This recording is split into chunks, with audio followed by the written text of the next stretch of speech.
வணக்கம். இது Tamil dialogue 2.0 Bigg Boss season 9ல ஒரு முக்கியமான பஞ்சாயத்து. கேரக்டர் அசாசன் அப்படின்வாங்கல்ல, அதுதான். அதை வந்து இப்ப கூட்டா பண்றாங்க ரெண்டு பேரு, பார்வதி திவாகர். இந்த அண்ணன் தங்கச்சி அப்படின்னு சொல்லுவாங்க. அதுக்கப்புறம் அவர் வந்து பேசாம நான் பார்வையை கல்யாணம் பண்ணிக்கலாம் அப்படின்னு சொல்லிட்டு அந்த பக்கம் சுத்துவாரு. ரொமான்ஸா ரொமான்டிக்கா பண்றேன்னு சொல்லிட்டு தோல்ல சாயிருது. அவங்க வந்து சீப்ப அப்படின்லாம் சொன்னாலும் பாத்தீங்கன்னா திரும்ப திரும்ப அந்த மாதிரி பண்றது, இதெல்லாம் வேற பண்ணிருக்கிறாருல. இப்ப அதுல வந்து ஸ்பெஷலிஸ்ட் ஃபேக் அலிகேஷனே அந்த பக்கம் கம்ருதன் மேல எழுதுனது இவங்க. இவங்க என்ன மாதிரிலாம் பேசியிருப்பாங்க கம்ருதனோட அப்படின்லாம் நம்ம பார்த்தோம். கம்ருதன் ஐம் ஹார்னி மூட் ஆயிட்டேன் அப்படின்லாம் அவர் எழுதினாரு கையில. இவங்க வந்து பாத்தீங்கன்னா அந்த கவர் போட்டு சாப்பிட்றது, காலைல மத்தியானம் சாயந்திரம் நைட்டு காலையில எல்லாம் சாப்பிடணும் அப்படின்னு சொல்லிட்டே இருந்தாங்க. சாப்பிட்டுக்கிட்டே சொல்லிட்டே இருக்கிறாங்களே, சாப்பாடை பத்தி பேசுறாங்கன்னு நினைச்சா அது கடைசியில சாப்பாடை பத்தி இல்ல, கவர் கப்புல இவங்க கவர் போட்டு சாப்பிடணும்னாங்கல்ல. அப்பதான் இவங்க எதை நினைச்சு பேசிட்டு இருக்கிறாங்க, என்ன பேசுறாங்கன்னு சொல்லிட்டு புரிஞ்சுது. இப்படி இவங்க யோசிச்சவங்க, இதெல்லாம் பேக் ஸ்டோரி. இப்போ சம்பவம் என்னன்னா, நேற்று ஒரு டாஸ்க் வச்சாங்க. நைட்டு எபிசோட்ல கூட அதை பத்தி பேசியிருந்தோம். ஆபாச குறியீடு காட்டாங்க அரோரா அப்படின்னு சொல்லிட்டு இவங்க சொல்லியிருந்தாங்க. இப்போ ஆபாச குறியீடு என்ன காட்டினாங்க, நேற்று செங்கல் அடுக்கிற கோட்டை கட்டுற டாஸ்க் வச்சாங்க. அந்த டாஸ்க் நடுவுல பாத்தீங்கன்னா உள்ள பிளேயரா இல்லாத அரோரா வந்து சொல்லலாம். ஏன்னா வந்து சுபிக்ஷா வந்து ஃபர்ஸ்ட் கோட்டை கட்டினாங்கல்ல, அந்த கோட்டை கட்டும் போது என்ன ஆச்சுன்னா, ரெண்டு செங்கல்ல பெருசா நீட்டா நிக்க வச்சாங்க. அதுக்கு மேல இன்னொரு செங்கல் மேல வந்து கோட்டை கட்டும் போது, அதுக்கு மேல டாப்ல ஒண்ணு வைக்கும் போது அது சரிஞ்சு விழுந்துருச்சு. பசர் அடிக்கும் போது பசர் அடிச்சும் அவங்க கை எடுக்கல, சரிஞ்சு விழுந்துருச்சு. கை எடுத்திருந்தாலும் விழுந்திருக்குன்னு வச்சுக்கலாம் அப்பயே. ஸோ அதனால அந்த டிஸ்கஷன் வந்து ஆடியன்ஸா இருந்தவங்க மத்தியில் நிச்சயமா போயிருக்கும். அங்க வராங்க உள்ள பிரேக்ல, அந்த கேப்ல வராங்க அரோரா வந்து ரெண்டு செங்கல்ல இப்படி படுக்கிற மாதிரி அது வச்சுட்டு ஒரு செங்கல்ல வந்து நடுப்புல நிப்பாட்டுறாங்க. ஸோ நிக்கிற செங்கலுக்கு இங்க சப்போர்ட் தேவை அப்படின்னு சொல்லிட்டு அவங்க சொன்னாங்க. அதுக்குள்ள பாத்தீங்கன்னா இங்க டைம் ஆயிடுச்சு, தேவையில்லாத வேலை கிளம்புங்க அப்படின்னு சொல்லிட்டு விக்கல்ஸ் விக்ரம் அந்த பக்கம் பார்வதி விக்கல்ஸ் விக்ரம் சொன்னாரு தேவையில்லாத வேலை அப்படின்னு சொல்லிட்டு. பார்வதி அங்கேயே ட்ரிகர் ஆயிட்டாங்க. இந்த உங்க மனசுல இருக்கிற வக்கரத்தை எல்லாம் காட்டாதீங்க, உங்க மனசுலதான் அந்த மாதிரி எண்ணம் இருக்கு அப்படின்லாம் வேற சொல்லிட்டு இருந்தாங்க. இது வந்து ஆபாச குறியீடு அப்படின்லாம் சொல்லிட்டாங்க. என்ன ஆபாச குறியீடு இருந்துச்சு அதுல? ஒன்றும் இல்லை. இப்ப பஞ்சாயத்து தனியா போயிட்டு பேச போனா அரோரா அதை வந்து நான் சொல்ல மாட்டேன், எங்க சொல்லணுமோ அங்க சொல்லிக்கிறேன் அப்படின்ட்டாங்க. இப்ப பாத்தீங்கன்னா அது பிளாஸ்மா முன்னாடி எல்லாரும் ஹவுஸ்மேட்ஸ் எல்லாம் உட்கார வச்சு அதை பேசுறாங்க மறுபடியும்.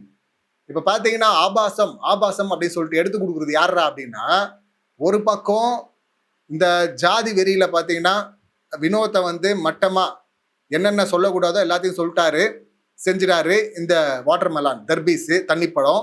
இன்னொரு பக்கம் பாத்தீங்கன்னா ஆபாசமா அந்த ரீல்ஸ் எல்லாம் பண்ணிட்டு இருந்தது. ஆபாசம் அந்த ரீல்ஸுங்கிற போர்வையில தான் எல்லா ஆபாசத்தையும் பண்ணிட்டு இருந்தது.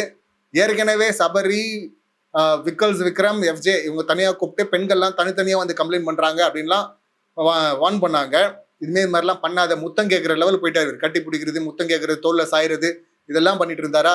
ஸோ அந்த வார்னிங் நடந்தது. அதுக்கப்புறமா வந்து கம்ருதன் அது ஒரு பொம்பளை பொறிகை அப்படின்னு சொல்லிட்டு பஞ்சாயத்து எடுத்துட்டு வந்தாரு. விஜேஎஸ் முன்னாடி விஜேஎஸ் கேட்கும் போது ஆதிரை உட்பட சுபிக்ஷா உட்பட எல்லாரும் வந்து நாங்க சேஃபா இருக்கிறோம் திவாகர் கூட அப்படின்னு சொன்னாங்களா. இப்ப அந்த திவாகர் எந்த அளவுக்கு கேவலமானவன், எச்ச புத்தி இருக்கு அப்படின்னு சொல்லிட்டு இப்ப காட்டிருக்கிறாரு. அதுல ஆபாச புத்தி, வக்கரம் அப்படின்னு சொல்லலாம். இவங்க வந்து விக்ரம பார்த்து வக்கரம் வக்கரம் இருக்கிறாங்கல்ல. விக்ரம்க்கு வன்மம் தான் சொல்லணும், வக்கரம் சொல்லக்கூடாது. ஆனா இவங்க வந்து வக்கரம் வக்கரம்ன்றாங்க. ஆனா இவங்க தான் ஆபாசமா இருக்கிறாங்க. கமருதனையும் அந்த லிஸ்ட்ல சேர்த்துலான்னு வச்சுங்களேன். அவர் இப்ப பார்வதி கூட சண்டை போட்டு தனியா அரோரா கூட போயிருக்கிறாரு. அதனால அரோராக்கு சப்போர்ட் பண்ணி வராரு. அவர் எப்ப வேணா அந்த பக்கம் ஜம்ப் அடிப்பாரு. சோ அந்த கவர் கப்புள் ஐம் ஹார்னி அப்படின்லாம் பேசுனது அந்த வக்கரம் பிடிச்ச கப்புள் இவங்க தான். இந்த பக்கம் பாத்தீங்கன்னா வக்கரமா அந்த மாதிரி ரீல்ஸ் பண்ணிட்டு இருக்கு அந்த தாட் இருக்கிறது இவரு தான். ஏன் சொல்றோம்னா, இந்த இடத்துல பார்வதி வந்து பேசுறாங்க, இங்க அரோரா வந்து இந்த மாதிரி ஒரு நான் என்னன்னு நான் சொல்ல மாட்டேன், ரெண்டு செங்கல்ல அடிக்கிட்டு ஒரு செங்கல்ல நிப்பாட்டினாங்க, அது வந்து ரொம்ப தப்பா இருந்தது, ஆபாச குறியீடாது இருந்துச்சு, அது வந்து அவங்க வந்து செங்கல்ல எப்படி அடுக்கணும் அப்படின்னு சொல்லிட்டு டெமோ காட்டுறதுக்காக பண்ணான்னு சொல்லுவாங்க, இல்ல இப்படி அடுக்கணும் விழாதுன்னு சொல்லுவாங்க, அதெல்லாம் உங்க இஷ்டம்.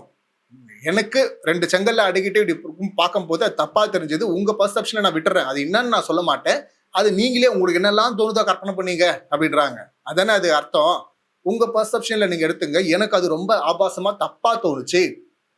அது வந்து இப்படி சொல்லும் போது இவங்க டக்குன்னு ஏந்துக்கிறார் திவாகர், என்ன பார்த்து பண்ணாங்க அப்படின்னு சொல்லிட்டு. இவரு பெரிய மன்மத.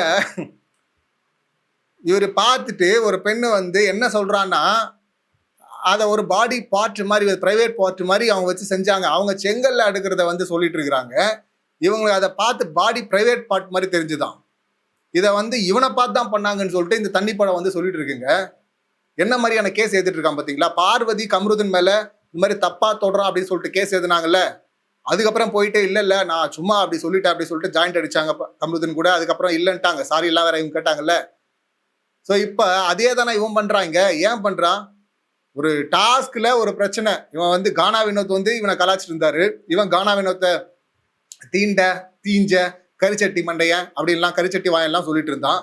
சபை கூடுற இடத்துல டாஸ்க் ஆரம்பிச்சிருச்சு, சபை கூடுது. அப்ப இந்த மாதிரி பேசும்போது கலாய்க்கும் போது அரோரா வந்து இளவரசியா இருக்கிறாங்க. அவங்க சொன்னாங்க, இந்த மாதிரிலாம் பேசாதீங்க அப்படின்னு சொன்னாங்க. அதுக்கு பார்த்தீங்கன்னா என்ன அவ்வளவுதான் உனக்கு மரியாதை, அவன் என்ன பத்தி பேசினா நான் அவனை பத்தி பேசுறேன், உனக்கு என்ன அப்படின்லாம் சொல்லிட்டு இருந்தாரு இவரு. ஸோ அவமரியாதை பண்ணிட்டாரு, தண்டனை கொடுக்கணும் அப்படின்னு சொல்லிட்டு. ஒரு இளவரசி இல்லை டாஸ்க்ல வந்து இளவரசியை அமைச்சர் வந்து அவமரியாதை பண்ணா தண்டனை தான் கொடுப்பாங்க. அவங்க டாஸ்கை தான் அங்கே ப்ளே பண்ணாங்க. அதுக்கு வந்து பார்வதி முட்டு கொடுக்க வந்தாங்க. அதுக்கப்புறம் 2 பேருக்கு பனிஷ்மெண்ட் இருந்தாங்க. அதுக்கப்புறம் அவங்க பிச்சுட்டு போயிட்டாங்க. நான் அந்த நாட்டுக்கே போறேன், இங்க மரியாதையே இல்லை, மதிப்பு இல்லை பெண்களுக்கு அப்படின்னு. இதெல்லாம் டாஸ்க் நடந்ததா? இப்ப மன்னிப்பு கேட்க சொல்லும் போது ஃபர்ஸ்ட் இந்த ஆள் என்ன பண்ணிட்டான், எல்லாத்தையும் கட்டி தூக்கி போட்டு மன்னிப்பெல்லாம் கேட்க முடியாது சொல்லிட்டு ஏஞ்சி போனானா? நான் டாஸ்க்லயே கிடையாது, ஒன் சைடா இருக்கு, கனி வந்து கோழி முட்டுறாங்க, இங்க அரோரா வந்து சும்மா உட்காந்து சம்பளம் வாங்கிட்டு இருக்கு அப்படிலாம் சொல்லிட்டு இருந்தானா? ஸோ அப்படி சொன்னவன் இப்ப வந்து இந்த கம்ப்ளைண்ட் எடுத்துட்டு வர்றான். இவனை பார்த்து தான் அந்த குறியீடு வச்சாங்களாம். கெமி வந்து சொல்றாங்க, கெமி வந்து எதுக்காக இவன் வந்து இந்த மாதிரி சொல்றான்னா, இப்ப பிரச்சனை அந்த டாஸ்க்கு வெளியே வர்றதுக்கு காரணம் ஒரு வகையில் அரோரா. ஸோ அந்த வன்மத்தை காட்டணும் அப்படிங்கிறதுக்காக அவங்க இவனை பார்த்து தப்பான சிம்பிளை காட்டுறாங்களா? பாடி ஆணுடைய பாடி பிரைவேட் பார்ட் தானே அது, அது மாதிரி ஒன்று காட்டினாங்க அப்படின்னு சொல்லிட்டு இவன் சொல்லிட்டு இருக்காங்க வந்து அங்கே கம்ப்ளைண்ட் அசோசியேஷன். இவன் தாங்க ரீல்ஸ் பண்ணலாம், இன்னொரு முறை பண்ணலாமா அப்படின்னு சொல்லிட்டு இந்த மைக் கவரை எடுத்துட்டு 2 பேரும் மாட்டிக்கிட்டு இந்த சூர்யா பாட்டுக்கு டான்ஸ் ஆடுற மாதிரி ஒரு ரீல்ஸ் பண்ணாங்க. இவன் சூர்யா மாதிரி ஆடுவான், எப்படி ஆடுவான்னு தெரியும் எல்லாருக்கும்.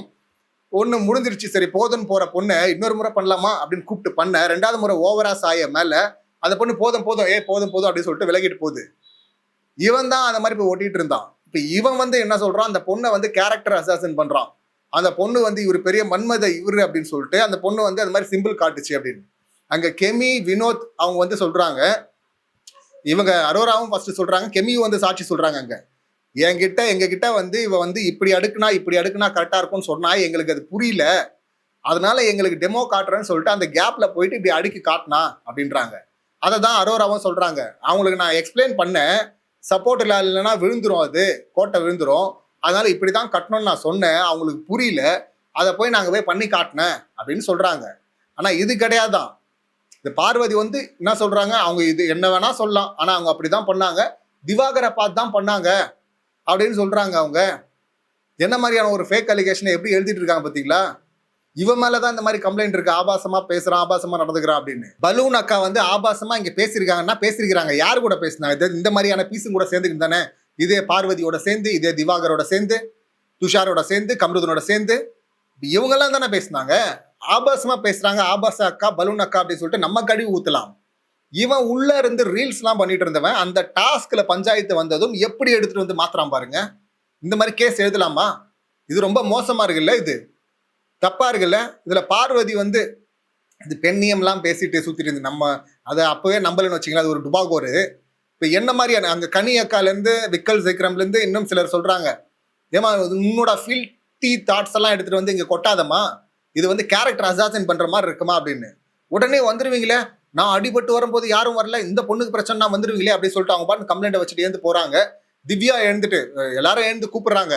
வினோத் சொல்றாரு, சபரி சொல்றாரு, நீங்க வந்து உட்காரணும், நீங்க ஒரு கம்ப்ளைண்ட் வச்சுட்டுலாம் போக முடியாது, போற போக்குல அவங்க என்ன சொல்றாங்க சொல்லிட்டு கேட்டு தான் போனோம் அப்படின்னு. ஆனா ஏன்ச்சு என்னால இருக்க முடியாது, நான் சொல்ல வேண்டியதை சொல்லிட்டேன், கிளம்புறேன் அப்படின்னு சொல்ல அரோராவும் சரி போட்டா விடுங்க அப்படின்னு சொல்லிட்டாங்க. அதுக்கப்புறம் திவ்யா தான் கூப்பிட்டு கம்பல் பண்ணி, இது தப்பு, உங்க பிரச்சனைக்காக நாங்க ரெஸ்ட் ரூம் கூட போகாம இங்க வெயிட் பண்ணிட்டு இருக்கிறோம், உங்களுக்காக தானே வர்றோம், எங்களுக்கு மரியாதை கொடுத்து உங்க பாயிண்ட்டை நீங்க பேசுனீங்கல்ல, அவங்க பாயிண்ட் அவங்க பேசுற வரை நீங்க உட்காருங்க அப்படின்னு சொல்லிட்டு ரொம்ப கன்வின்ஸ் பண்ணி தான் உட்கார வச்சாங்க. அப்புறம் இந்த விளக்கம் கொடுத்த பிறகும் இல்ல ஆபாஸ் இவர் வந்து டாஸ்க்ல நம்ம ஏற்கனவே பார்த்தோம், பிரஜன் திவ்யா அவங்க வந்து ரொமான்ஸ் சீனை வந்து நான் நடிச்சு காட்டுறோம் அப்படின்னு சொல்லிட்டு டாஸ்க் போயிட்டு இருக்கு. அந்த கேப்ல இவன் வியனாவோட ரொமான்ஸ் பண்றேன்னு பண்ணிட்டு இருந்தான். இந்த தண்ணிப்பழம் வந்து அந்த புறம் அரசர் ஆனோன்னா அந்த புறத்துல இது மாதிரிலாம் அரசர்கள் பண்ணுவாங்கம்மா அப்படின்னு சொல்லிட்டு ஏதோ ஒன்று பண்றதுக்கு ட்ரை பண்ணிருக்கிறான். ஆபாசம் இது வந்து பேசாதீங்க, அந்த புறம்லாம் பேசாதீங்க அப்படின்னு சொல்லிட்டு இளவரசியா இருந்த அங்க அரோரா சொல்லியிருக்காங்க போல இருக்கு. அதை வந்து இவர் சொல்றாப்படி, அந்த புறம்னா தப்புன்னு சொன்னீங்க, ஆனா என்ன பார்த்து இப்படி ஒரு குறியீடு, ஆபாச குறியீடு காட்டுறாங்க, இவனை பார்த்து காட்டுறாங்களா, இவன் என்ன மாதிரி இருக்கு பாருங்க. ஏன்னா ஒரு டாஸ்க்ல செங்கல்ல எப்படி அடுக்கணும்னு சொன்னது, அந்த செங்கல் எப்படி உங்களுக்கு ஆபாசமா தெரியுது? அப்ப அவ்வளவு வக்கரத்தையும் உள்ள வச்சிட்டு இருக்கிறவன் இவன், அவ்வளவு வக்கரமா உள்ள வச்சுட்டு பேசிட்டு இருந்து பார்வதி, இந்த கவர் கப்பல், கவரை பத்தி பேசுறது எல்லாம். இவங்க வந்து கேஸை வந்து மத்தவங்க மேல எழுதுறாங்க, எல்லா தப்பையும் இவங்க பண்ணுவாங்க, கேஸை மத்தவங்க மேல எழுதுவாங்க. அதுதான் இங்க நடக்குது. ரொம்ப மோசமா இருக்குல்ல, ரொம்ப அப்பட்டமா மாட்டிக்கிட்டாங்க அப்படின்னு தான் சொல்லணும். இதுக்கப்புறம் போயிட்டு ஓரமா உட்காந்து ரெஜிஸ்டர் பண்றது, அழுகுறது, இந்த விஷயத்துல விடவே மாட்டாங்க. இது ரொம்ப தப்பு இல்லை. இது ஃபிளிப்ட் கேம் ஆடுறாங்க அப்படின்னு சொல்லிட்டு தெரியும், ஆனா நானும் அதுல ஒருத்தன், நானும் தான் ரீல்ஸ் பண்றேன் அப்படின்லாம் சொன்னவர் தானே இவரு. அப்பெல்லாம் பண்ணிட்டு இருந்தில்ல. இப்ப அந்த பொண்ணு பண்ணா கூட பரவாயில்லைங்க, சரி அந்த பொண்ணு வேற இடத்துல பேசுனதே கிடையாதா, பேசவே மாட்டாங்க, அரோரெல்லாம் நம்ம சர்டிஃபிகேட் கொடுக்கல, அவங்க பேசுவாங்க தான், வெளியே அப்படிதான் பண்ணிட்டு இருந்தாங்க ரீல்ஸ், உள்ளவும் அவங்க பேசுவாங்க, டபுள் மீனிங் எல்லாம் பேசினாங்க, நம்மளே கழுவி ஊத்திருக்கணுமே, நம்ம ஊத்துறது வேற, கூட சேர்ந்து எல்லாத்தையும் பண்ணிட்டு சுத்திட்டு இருந்த இந்த பீஸ் வந்து சம்பந்தமே இல்லாம நார்மலா நடந்த ஒரு டாஸ்க், நடந்த ஒரு விஷயத்த டாஸ்க்ல அவங்க டெமோ காட்டினதை வந்து ஆபாச குறியீடு, அதுவும் என்ன பார்த்து தான் காட்டினாங்கன்னு சொல்றான்னா இவனை என்ன பண்ணும்? ஸோ தண்ணி பணம் வந்து செமையா வாங்க போகுதுன்னு நினைக்கிறேன். ஏற்கனவே வந்து பாத்தீங்கன்னா ஜாதி ரீதியில அட்டாக் பண்ணதுக்கு கீழ்த்தரமா நடந்துகிட்டது பாத்தீங்கன்னா வினோத் கிட்ட, இவருக்கு அடி கொடுக்கணும், ரெட் கார்டே கொடுத்து தூக்கி வெளியே போடணும். இதுல இந்த மாதிரி ஒரு ஃபேக் அலிகேஷனை தைரியமா எழுத வந்திருக்கு. ஏன்னா அண்ணன் தங்கச்சி 2 பேர் இருக்கிறோம், ஒருத்தருக்கு ஒருத்தர் முட்டு கொடுப்போம் அப்படின்னு சொல்லிட்டு பண்றாங்களா? ரொம்ப கேவலமா இருக்கு. எல்லாருக்கிட்டையும் எக்ஸ்போஸ் ஆயிட்டாங்க, மாட்டிக்கிட்டாங்க. இன்னும் அடுத்து என்னென்ன லெவல்ல இதை கவர் அப் பண்றது எழுத போறான் பாருங்க. இதுக்காகவே வந்து ஸ்பெஷலா வச்சு செய்யணும். தராதரம் அப்படின்னு பேசுறது, வினோத்தை வந்து இந்த ஜாதி ரீதியில அட்டாக் பண்றது, 2 விஷயம். அப்போ தராதரத்துக்கு விஜய் வந்து இன்டைரக்டா அடிச்சாரு. என்ன சார், யார் சார் நீங்க தகுதியை ஃபிக்ஸ் பண்றதுக்கு அப்படின்னு, தகுதியை முடிவு பண்றதுக்கு நீங்க யாரு சார் அப்படின்லாம் சொன்னார்ல. இப்ப அதோடைய எக்ஸ்ட்ரீம் தான் வினோத் கிட்ட பண்ணது, அதோடைய இன்னொரு எக்ஸ்ட்ரீம் தான் இந்த ஆபாச குறியீடு காட்டினாங்க சொல்லிட்டு ஒரு பொண்ணை கேரக்டர் அசாசன் பண்றது. இது ரொம்ப மோசமா இருக்கு. இதுக்கு போட்டு போலகணும், இதுக்கு வார்னிங் கார்டே, ரெட் கார்டே கொடுக்கலாம் இந்த ஆபாசத்துக்கு. இதுதான் ஆபாசம், இவன் தான் வக்கர புத்தி உள்ளவன். இவனுங்கெல்லாம் சேர்ந்து வக்கரம் எல்லாம் சேர்ந்துக்கிட்டு மற்றவங்கள பார்த்து வக்கரம் வக்கரம் அப்படின்னு சொல்லிட்டு தெரியுதுங்க. ரொம்ப மோசமா இருக்கு. இங்க விக்ரம் கூட சொல்லிட்டு இருந்தாரு, எனக்கு வக்கரம் கூப்பிடாதமா, ஹர்ட் ஆகுதுமா அப்படின்னு சொன்னேன். ஓகே, கூப்பிட மாட்டேன்னு சொல்றாங்க. எல்லாரும் முன்னாடி தானே நீ சொன்ன, எல்லாரும் முன்னாடி வந்து அப்பாலஜி பண்றேன் அப்படின்னா அது மட்டும் என்னால முடியாது அப்படின்ட்டு போறாங்கன்னு. அவங்க அப்படிதான் பண்ணுவாங்க பார்வதி. ஸோ அவங்க நினைச்சிட்டு இருக்காங்க சபரி அண்ணன் அடிச்சிட்டான், அதுக்காக போட்டு ஹெவியா அடிக்க போறாருன்னு. அதை விட பெரிய பெரிய கேஸை இவங்க வாங்கிட்டு இருக்கிறாங்க, செமையா வாங்க போறாங்க அப்படின்னு தான் சொல்லணும். எக்ஸ்போஸ் ஆயிட்டாங்க அப்படின்னு தான் சொல்லணும். இந்த சம்பவங்களை நீங்க எப்படி பாக்குறீங்க, உங்க கருத்துக்கள் என்ன அப்படிங்கறது கமெண்ட் பண்ணுங்க. மீண்டும் அடுத்த வீடியோல சந்திக்கலாம். நன்றி, வணக்கம்.